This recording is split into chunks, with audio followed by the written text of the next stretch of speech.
Charles Barkley hates how soft the NBA has become. The good old days of NBA basketball, when men were men and the paint belonged to the big fellas. Back then, you couldn't just waltz into the lane without getting an elbow to the chops from a guy like Mahon or Oakley. But nowadays, it's all about finesse and shooting from beyond the arc. Don't get me wrong, it's impressive to see Steph Curry drain threes like it's nobody's business. But what happened to the days when a well-placed elbow was just as important as a fadeaway jumper? Nowadays, it seems like everyone just wants to outscore their opponents instead of playing tough defense.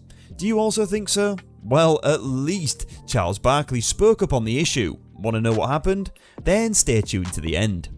I see you, my fellow basketball enthusiasts, reminiscing about the time when the league was more competitive and the players were tougher than a $2 steak. And who better to lead this nostalgia trip than our boy Charles Barkley? Now let me tell you, Charles speaks, I listen. He's like that uncle who says exactly what's on his mind, even if it's not politically correct. But that's why we love him, right? Because he keeps it real. And I have to agree with Chuck. The 90s were a magical time for the NBA. We had the GOAT himself, Michael Jordan, leading the Chicago Bulls to 72 wins. And let's not forget about the legends playing alongside him, like Scottie Pippen, Dennis Rodman and Steve Kerr. Plus the rivalries back then were like fire. The Bulls versus the Knicks, the Bulls versus Pistons, and the list goes on. But hold up. Let's not forget about the early 2000s and 2010s. Those were some good times too. Remember the Lakers versus Celtics rivalry? That was like watching two heavyweight champions go at it in the ring. And don't even get me started on the Miami Heat versus the Boston Celtics.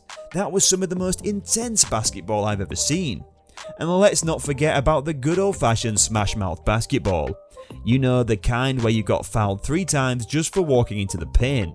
Back then, players didn't cry foul every time they got breathed on. They just sucked it up and kept playing, and we loved them for it. But let's be real, the NBA today is still pretty darn entertaining.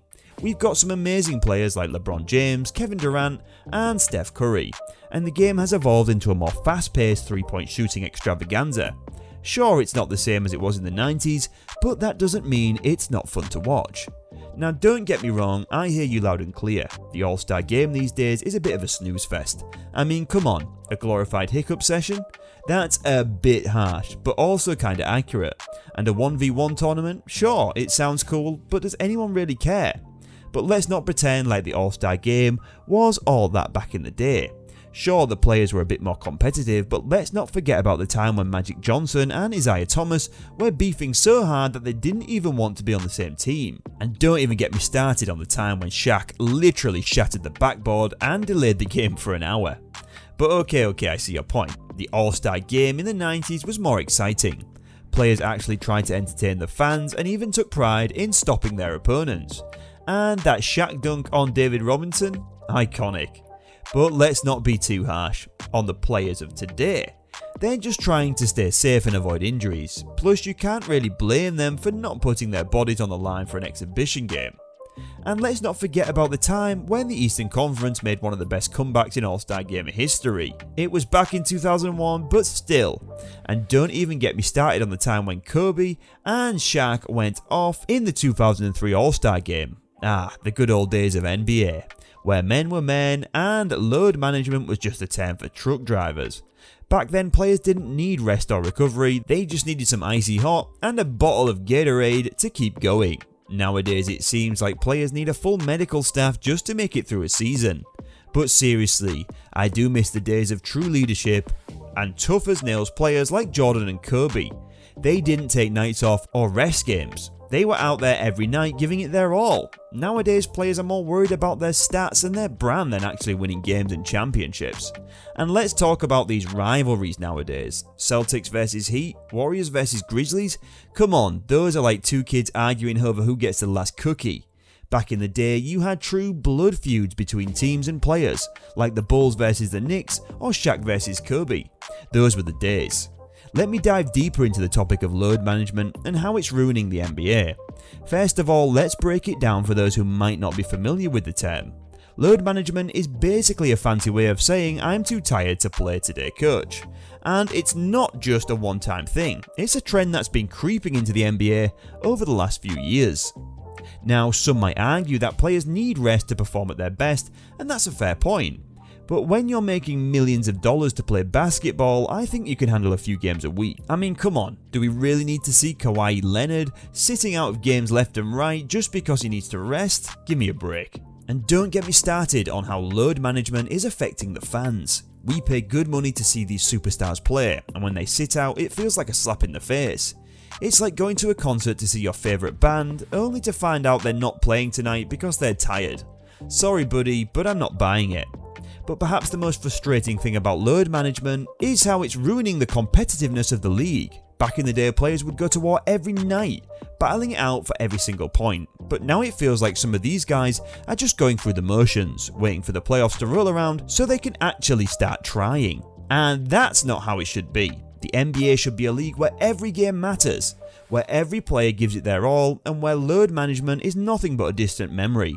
So Adam Silver, if you're listening, please do something about this. Don't let load management ruin the NBA. I mean seriously, Adam Silver, get your priorities straight. Who cares about shortening overtime when you've got players sitting out of games left and right? It's like trying to fix a leaky faucet when your house is on fire. Load management is like the plague. Once it infects one player, it spreads like wildfire into the rest of the league. And don't get me started on these young players getting load management. You're 20 years old, kid. You should be able to run circles around everyone else on the court. If your team stinks, that's not an excuse to sit out. You need to earn your stripes and prove yourself to the league. Don't take the easy way out. But hey, at least we have the rare gems like Anthony Edwards who actually wants to play every game and make a name for themselves. And as for Adam Silver, well, maybe one day he'll wake up and realise that load management is a problem that needs to be addressed. You know what they say, if it ain't broke, don't fix it. But apparently Adam Silver missed that memo because he's been trying to fix things that aren't even broken while ignoring real problems that are staring him right in the face. It's like he's a chef who keeps adding salt to a perfectly good dish, but won't address the fact that the meat is burnt to a crisp. And let's talk about David Stern for a moment. The guy was a boss, he didn't mess around. If he said jump, the players said how high. But now we've got Adam Silver, who's more like a substitute teacher trying to be everyone's friend. Newsflash, Adam, you're not going to be invited to the cool kids table by ignoring this load management issue. I mean, come on people. This is basketball we're talking about. This isn't a game of patty cake. It's a sport where players are supposed to play their hearts out every single game. Not take a siesta because they had a rough night playing Fortnite. And don't even get me started on All-Star games. Those used to be must-see TV, but now they're more like watching paint dry. Look, I'm not trying to bash today's players or today's product, but if you want to keep the NBA from becoming a ghost town, we need to address the problems head on. And that starts with Adam Silver growing a backbone and doing what's best for the league, not what's best for his popularity with the players. And that's been it. We hope you've enjoyed today's video. Now we want to hear from you. What do you think about these issues? Let us know in the comment section below. And don't forget to like this video and subscribe to our channel for more NBA content and analysis. Until next time, keep following your favourite teams and players, and we'll see you in the next video. Until then, peace.